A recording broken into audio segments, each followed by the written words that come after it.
highly anticipated sequel to Kerbal Space Program 2, just released, and it released to some mixed reception. I wanted to cover all the pros and cons that I could find about this game, and I wanted to review it on day one, but I didn't have time, so now I'm uploading it about a week late.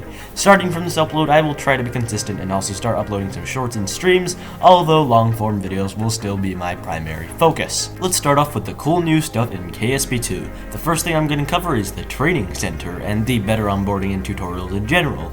The Training Center has a really nice vibe to it, and it seems that whoever was in charge of making this put a lot of care and effort into making it look nice. There are now two new types of tutorials, the animated tutorials and the VR space tutorials, neither of which affect your actual gameplay save.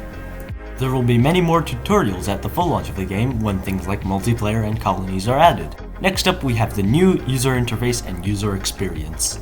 Overall, the icons and the general user experience is easier to understand and easier to navigate. I'm gonna go over this in just a little bit. The new user interface looks and handles much better in my opinion.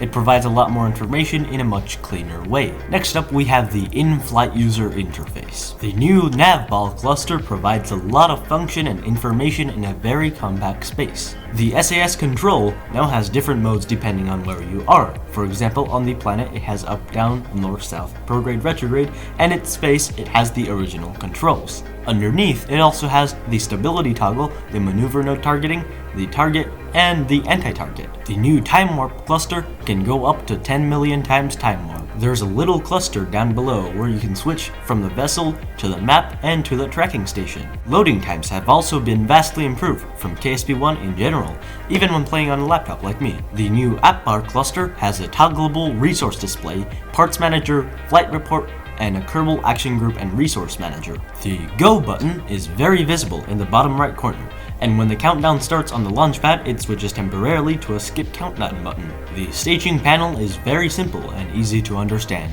The vessel actions now includes toggling solar panels. Vessels are now listed in a file explorer format under stars, planets, and locations. Stars because there's going to be interstellar added in the future. The new Kerbal interior viewer also shows empty seats, but one thing that I noticed while working on other craft is that it only shows the command pods, not the other types like the crew cabins. Next up, we have the new VAB. The new part catalog is now organized really nicely. You may notice engines are separated by fuel type. There's now currently methalox for the conventional engines, methane for the jet engines, hydrogen for the nuclear engines, monoprop for the RCS, and xenon for the electric propulsion systems. Metallic hydrogen, helium-3, and a third fuel type for torch ship engines, among others, will come in the future. They are also separated by size and type in each tab. Now is a good time to point out that the music and sounds are really well done. The engine sounds were recorded from Real Rocket. You can see that in the latest dev diary as of right now. There's a lot of sound variations across different places, and the sounds are really satisfying. There's different music for different areas, which seamlessly blend across different tracks. The VAB UI is a little bit similar to the flight UI. The top right corner is to save your spacecraft, and the bottom map bar has the engineer's report with important vessel stats, the parts manager, the trip manager, the action group and Kerbal manager, and now you can also choose the launchpad runway for the new boat launch from a panel just to the right. The original SPH has been removed. The VAB can now switch between vertical and horizontal modes. There's also the new blueprint mode, which allows you to plan out your spacecraft in 2D to make sure everything is aligned properly. The symmetry controls are also there, and you don't middle click the symmetry to switch the modes anymore, you just go through them until it reaches radial or mirrored, whichever one that you want.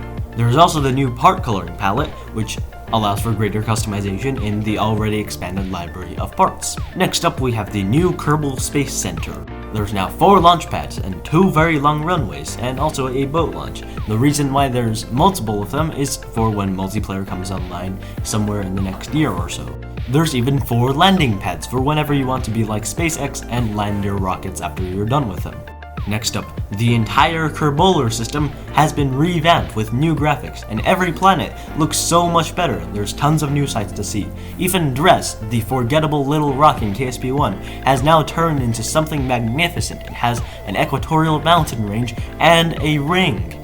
And that ring is fully physicalized with actual asteroids. So now Dres isn't a forgettable little rock, it's actually some place that you'll remember. It reminds me of Iapetus, which is a moon of Saturn, I believe.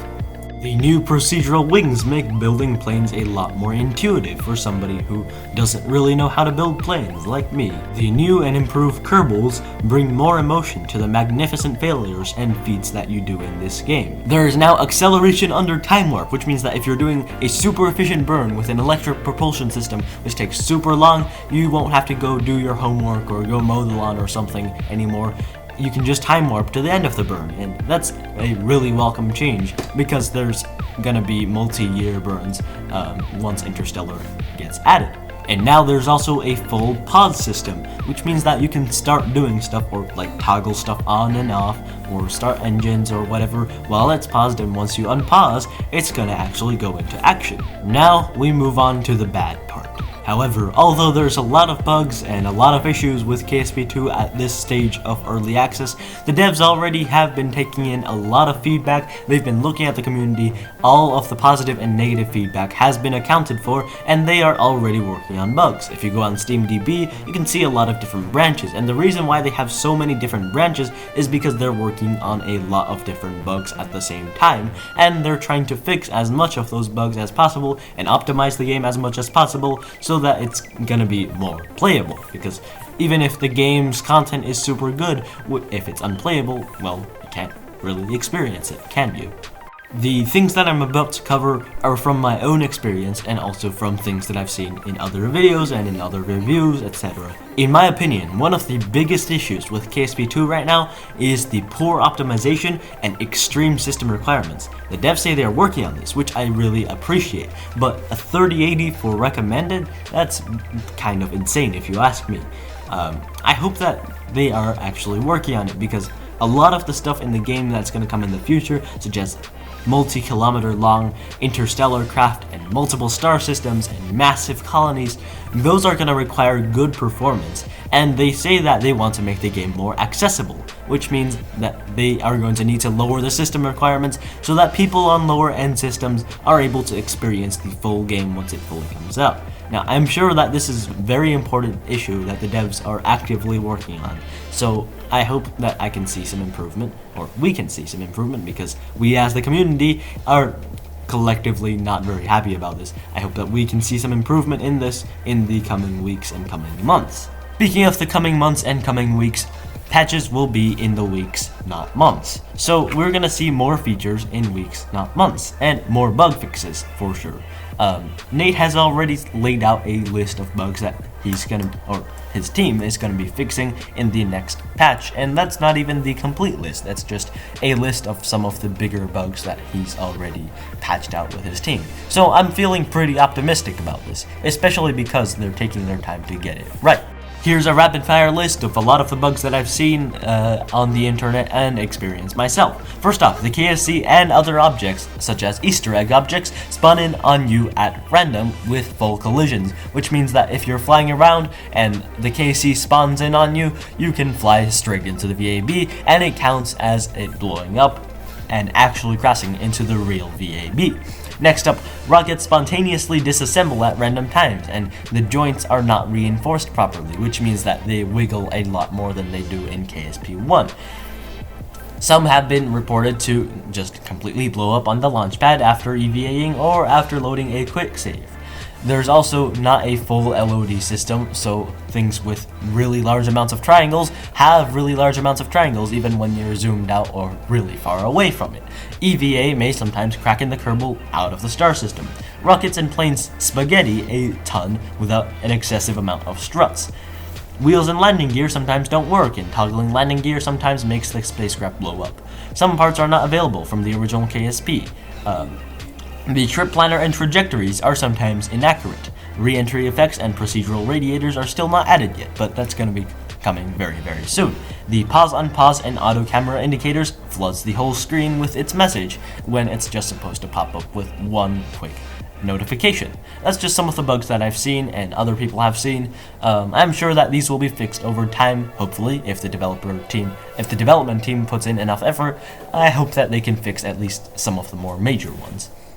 Now, as I wrap up this video, I wanted to make note of some improvements that the KSP2 team is making. Patches have been confirmed every few weeks, and the reason why they're not doing it every few months is because they want to build up to every new phase step by step.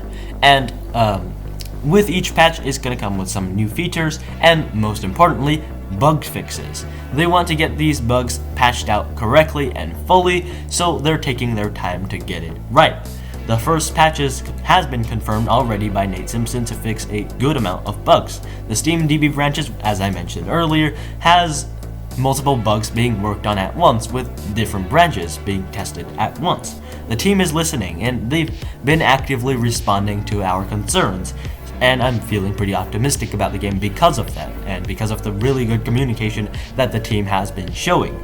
The devs are passionate about the game. Nate has 2,000 hours in the first game, so I'm pretty sure that they want to get this right, or get this as good as possible that they can do.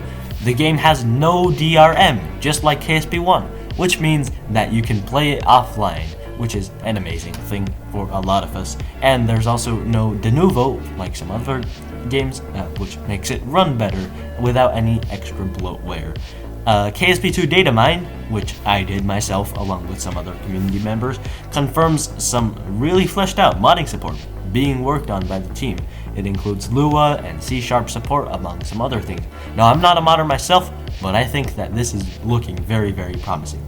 I'll cover some more data mine stuff in a video which I'll make in the near future, but I've seen some crazy stuff in the KSP2 files, and without spoilers, once KSP2 is at full release, it's going to be absolutely insane. So I hope you enjoyed this video, and is KSP2 worth it or not? That's for you to decide. I hope I've given you enough information so that you can come to a conclusion yourself on whether you want to buy this game or not. Anyways, I hope you enjoyed this video. I have some more KSP2 content planned in the near future, and some more stuff coming out very soon. Not just for KSP2, but also for a lot of other games. Well, maybe not a lot, but like a lot of different kinds of content for a couple of games. Elite, KSP2, and Minecraft are the main things that I'm focusing on for the foreseeable future, I should say. Anyways, with that said, I hope you enjoyed, and I will see you in the next one. Goodbye.